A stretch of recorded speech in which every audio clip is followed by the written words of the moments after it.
Kumar Savan Bihari.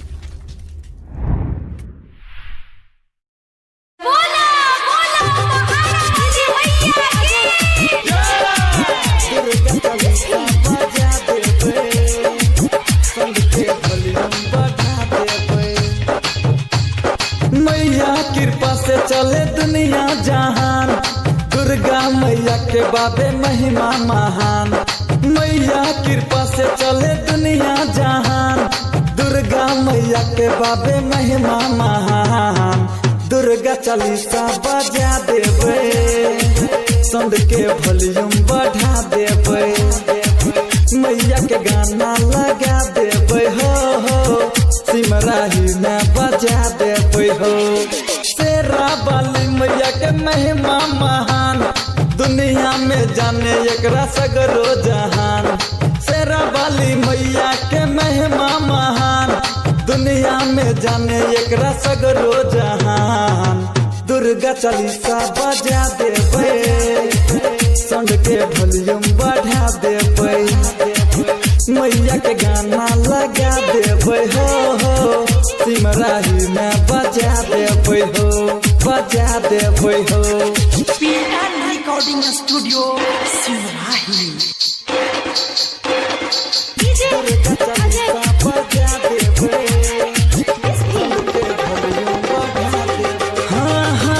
ललकी चुनरिया हम किनबे मार्केट से, कर दे वही पूजा रे। फूली अगरबत्ती और बेल के पत्ता लेकर जब पूजा करेला रे। पान सुपारी और नारियल मिठाई जाकर चढ़ेबे हम माई दुआरी। गरीब अमीर सब छो बराबर, ओकरे कृपा से चले छोरे सब।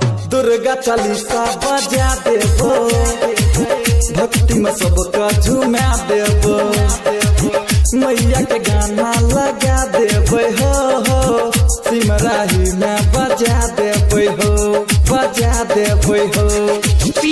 Recording studio Simrahi.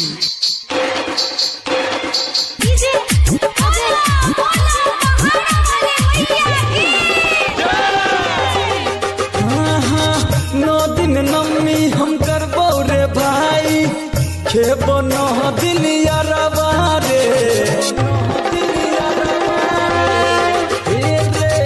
छियो भागल बेटा रे भाई, कहबो खाली माई के रे। जगमग जगमग करई छो मंदिर, चमचम चमकै छो माई के मंदिर। मैया के महिमा छो परम पार, ओकरे लिखल सब चलै छो चाल। अर्जुन के गाना लगा देवे, सिमराही में बजा देवे, मैया के गाना लगा देवे हो, सिमराही में